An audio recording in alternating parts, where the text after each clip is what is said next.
মনসুর হেল্লাজ রাদিয়াল্লাহু তাআলা আনহু ভাবলেন আমার বোন রাতে কোথায় যায়। বোন তোমাকে বিশ্বাস করে এই জায়গার মধ্যে রেখেছিলাম, বিশ্বাস করে বাড়িতে রেখে আমি সফরে গিয়েছিলাম, ও বোন তুমি কোথায় যাও। মনসুর হেল্লাজের বোন ভাইকে বলে, ও ভাই আপনি ওই যে সফরের মধ্যে যান গিয়ে কি করেন। ওই সফরের মধ্যে গিয়ে ইসলাম প্রচার করে আল্লাহ পাকের প্রেমে পানাবিল্লাহ হই, মানুষদেরকে সেই প্রেম বিলাই, প্রেম শিখাই। মনসুর হেল্লাজের বোন বলে আমিও আল্লাহর প্রেমে পানাবিল্লাহ হয়ে আল্লাহর সাথে দেখা করতে যাই। মনসুর হেল্লাজের বোন যখন এই কথা বলল, মনসুর হেল্লাজ রাদিয়াল্লাহু তাআলা আনহু তিনি ভাবলেন কি রে কি বিষয়। তিনার বোন রাত্রে কোথায় যায় তিনি একদিন ভাবলেন আজকে আমার বোন কোথায় যায় আমি ওই জায়গার মধ্যে যাব।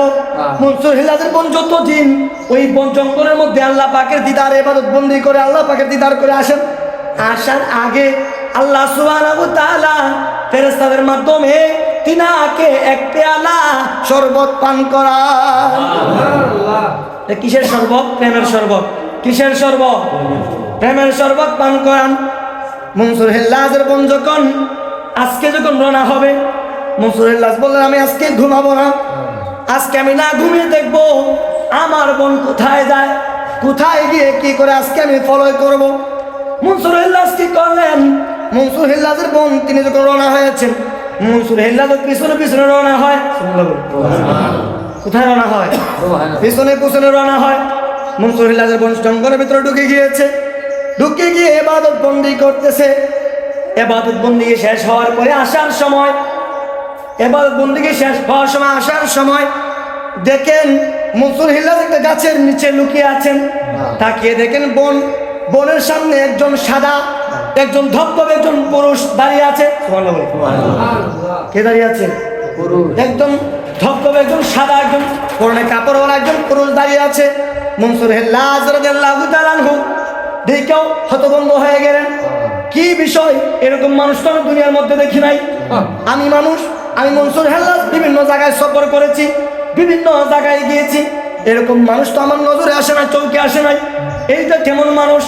তিনি ভাবলেন, দেখলেন, দেখার পরে দেখলেন অন্যদিন মনসুর হেল্লাজের বোনের জন্য এক পেয়ালা শরবত নিয়ে আসে, আজকে ওই ফেরেশতা দুই পেয়ালা শরবত নিয়ে মনসুর হেল্লাজের বোনের কাছের মধ্যে চলে আসছে।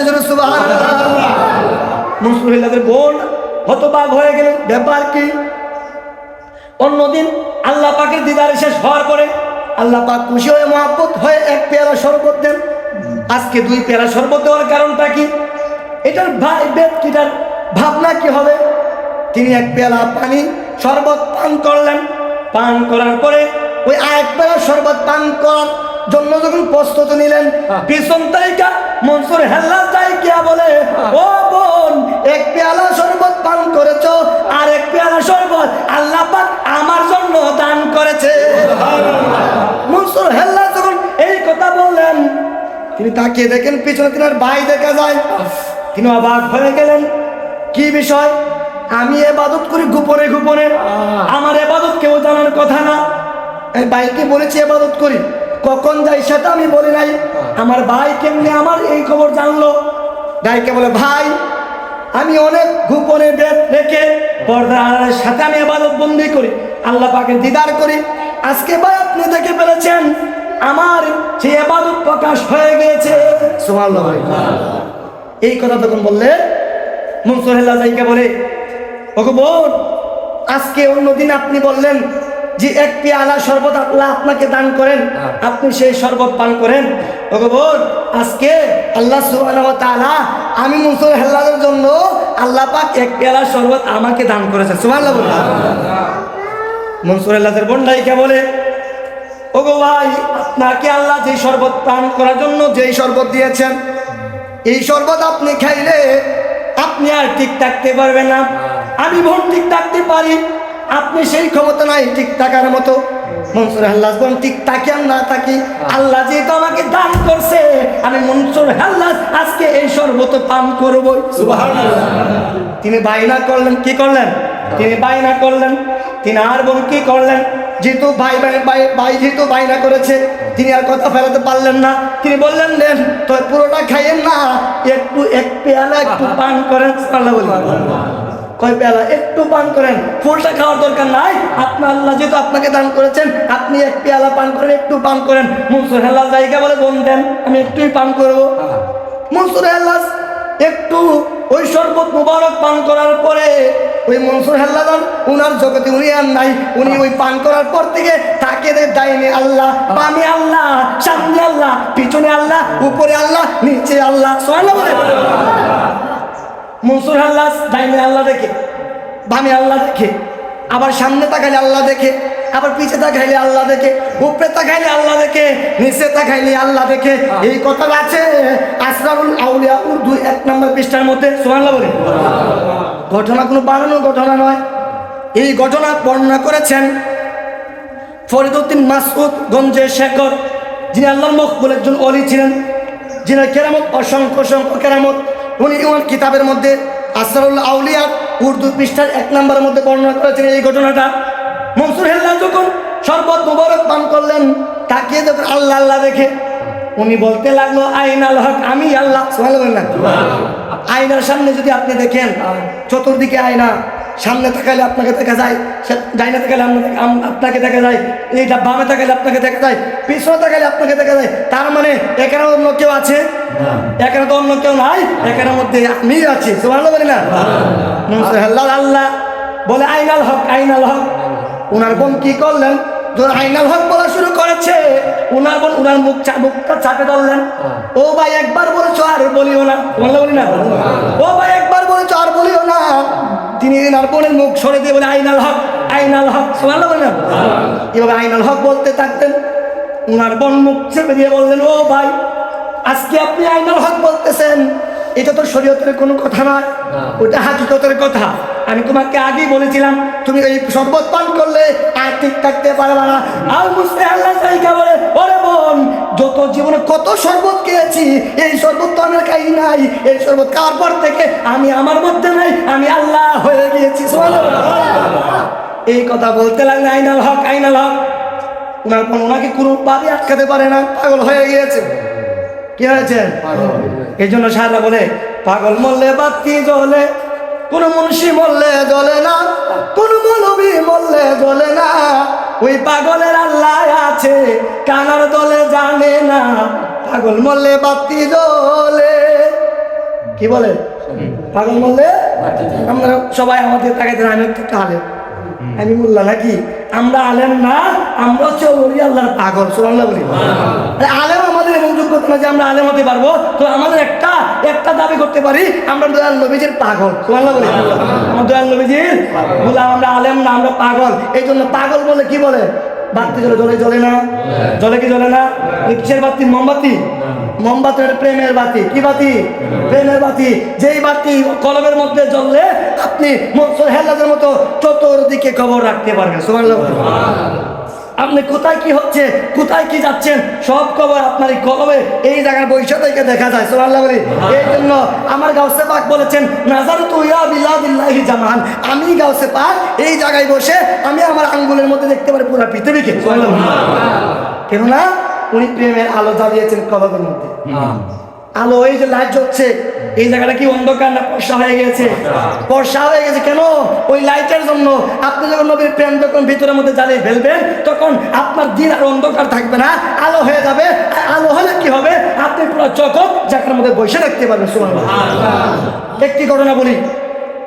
এক মালদ্বীপ একজন ভক্ত থাকে আমাদের দরবার শরীফের কুমিল্লা, সম্ভবত মুরাদপুর কিংবা মুরাদনগর, এরকম একটা জায়গা আছে। উনি মালদ্বীপ থেকে একটা মালটা নিয়ে আসছে, বিশাল বড় মালদ্বীপের মালটা বড় বড়। উনি মালটা নিয়ে আসছে, 4টা করেন 2টা মালটা নিয়ে আসছে মতান্তরে। আনার পরে বাড়ির মধ্যে আনছে। উনার মা দেখে বলে, বাবার এই মালটা অনেক সুন্দর, আমাকে একটা দিয়ে দাও না। সুবহানাল্লাহ বলে। কে বলতেছে? রেজু বাবার ভক্ত। ভক্তরা মায়ের করতেছে, বাবারে আমাকে একটা দিয়ে দাও। উনি বলতেছে, রেজু বাবার ভক্ত বলতেছে যে, মা গো, আমি যখন কিনি ওই সময় নিয়ত করে ফেলেছি যে আমি আমার মুর্শিদ কেবলাকে ওই মালটাগুলো দিব। সুবহানাল্লাহ বলে। কি দিবে? মুর্শিদ কেবলাকে মালটাগুলো দিবে। ওই মালটাগুলো, ঠিক আছে, ওই মালটাগুলো কাকে দিবে? রেজু বাবাকে দিবে। ওনার মা যখন চাইছে, উনি বলছে, মা গো, আমি দিতে পারতাম তো, মা গো, আমি নিয়ত করে ফেলেছি যে আমি আমার এই মালটাগুলো আমার মুর্শিদ কেবলাকে দিয়ে দিব। মার একটু মনটা খারাপ হয়ে গিয়েছে। ওই ভক্ত ওই দিনে কি করেছে, ওই মালটা নিয়ে মসজিদকে আপনাকে দেওয়ার জন্য, কারণ মালটা বেশি দিন থাকলে কি হয়ে যায়, একটু নষ্ট হয়ে যায়, এই জন্য সরাসরি কি করছে, বাড়িতে যাইগা পরের দিন দরবারের উদ্দেশ্যে রওনা দিয়েছে। দরবারে আসছে, বাবাজান কেবলা খানকার মধ্যে বসে বসে ওই ভক্তদেরকে নিয়ে কথাবার্তা বলতেছেন। ওই সময় ভক্ত গিয়া, ওই ভক্তরা গিয়া বাবার কতটা চুমা দিয়ে দাঁড়িয়ে বলছে, বাবা আপনার জন্য আনলাম। সুবহানাল্লাহ বলি। রেজবিওয়ালা একটা মালটাকে হাতে নিলেন, নিয়ে বললেন, ও ভক্ত নেও, এই মালটা তোমার আম্মাকে দিয়ে আসো। কাকে দিয়ে আসো? তোমার আম্মাকে। রেজবিওয়ালা নেত্রকোনা, ওনার ভক্ত হচ্ছে কুমিল্লা। নেত্রকোনা কুমিল্লা 150 থেকে 200 মাইল দূরে, 150 থেকে 200 মাইল দূরে দূরত্ব। রেজবিওয়ালা বলে, ও বাবা নেও, আমি একটা মালটা রাখলাম, তোমার আরেকটা মালটা তোমার আম্মাকে দিয়ে আসো। সুবহানাল্লাহ বলে। ভক্ত অবাক হয়ে গেছে, কারণ কাহিনীটা কি, হুজুর আমি তো আপনার জন্য আনছি, তোমার আম্মা কি আসার সময় বলে নাই যে আমাকে একটু মালটা দিয়ে দাও? একজন কি বলে নাই তোমার আম্মা যে আমাকে একটা মালটা দিয়ে দাও? বাবা তোমার মুর্শিদ একটা দিয়ে দিও, আমাকে একটা দিয়ে দাও না? তুমি তো বলেছিলা যে আমার নিয়ত, মাগো আমি নিয়ত সহি করেছি, আমার মুর্শিদকে আপনাকে দিব, আপনার জন্য তো জানি নাই, মাগো আপনার জন্য অনেক কিছু আনছি। ওইটা দেখেন, মা বলে, না রে বাবা না, ওইগুলো পছন্দ হয় নাই, আমার এটাই পছন্দ হয়েছে। না, তোমার মাকে তুমি একটা মালটা দিয়ে দাও।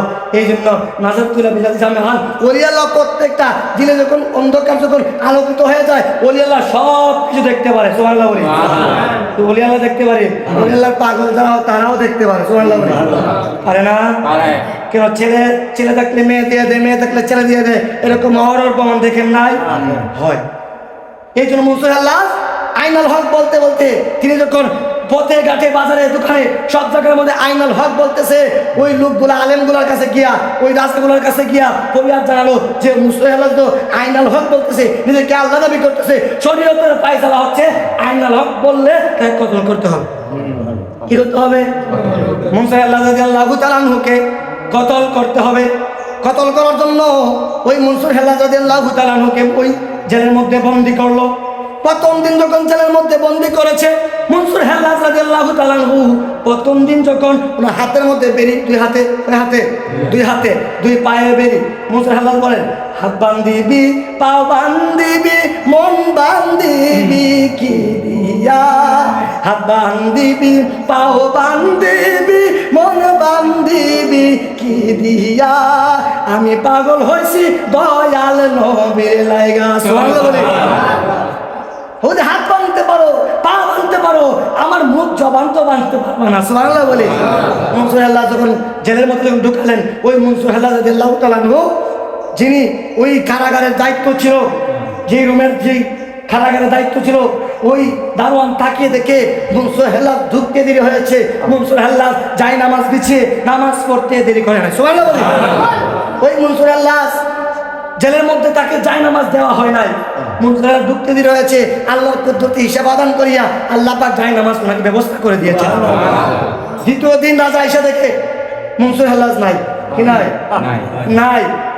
ওনার হাতের যে শিকলগুলা ওইগুলো সব পড়ে আছে, মুনসুর হেল্লাজ নাই। তৃতীয় দিন এসে দেখে মুনসুর হেল্লাজ আছে, আবার শিকলও হাতের মধ্যে আছে। সুবহানাল্লাহ বলে। তৃতীয় দিন আইসা দেখে মুনসুর হেল্লাজও নাই, ওই যে কারাগার ছিল ওইটা ওই কারার মধ্যে। সুবহানাল্লাহ বলে। চতুর্থ দিন আবার আইসা দেখে মুনসুর হেল্লাজ যেরকম আছে কারাগারও আছে, ওই কারাগারের মধ্যে যে মানুষগুলো ছিল ওই মানুষগুলো। কেন? ওই কারাগারের মানুষগুলো বলেছিল যে, ও মুনসুর আল্লাহ আপনি তো যাইবেন না জানি, আপনি আল্লাহ ফানা বেল্লা, তো আপনি একটা সুযোগ করে দেন, আমাদেরকে মুক্ত করে দেন। মুনসুর আল্লাহ বললেন, ঠিক আছে যাও, তোমরা মুক্ত বলতে দেরি হয়েছে, ওই মানুষগুলো যাও জেল পেতে চলে যায়, দেরি করে না। সুবহানাল্লাহ। বাদশা জিজ্ঞাসা করলো, প্রথম দিন আসলাম আপনাকে দেখি নাই, আপনার হাতের যে শিকলগুলো ওইটা দেখেছি, বুঝি আমি আল্লাহর দিদার করার জন্য আমি বাইতুল্লাহ গিয়েছিলাম। সুবহানাল্লাহ বলে। তৃতীয় দিন আসলাম আপনাকে দেখি না, শিকলগুলো দেখি না, কাহিনী কি? বুঝি আমি আল্লাহর ফানাফিল্লাহ হয়ে গিয়েছি। চতুর্থ দিন আমি যখন আল্লাহর কাছে গিয়েছি, আল্লাহর প্রেমে ফানাফিল্লাহ হয়ে আমি আবার এখানে চলে আসছি, আল্লাহ পাক স্বয়ং আমাকে দেখার জন্য, আমার সাথে দিদার করার জন্য ওই জেলখানার মধ্যে আসছে। এই জন্য পাগল মল্লিক পাত্রী চলে। মোল্লা মোল্লে চলে? পাগল ওইরকম হতে হবে, দুনিয়ার টাকার জন্য পাগল হলে হবে, নারীর জন্য পাগল হলে হবে, জনসম্পদের পাগল হলে হবে? পাগল হতে হবে আল্লাহ রাসূলের প্রেমে।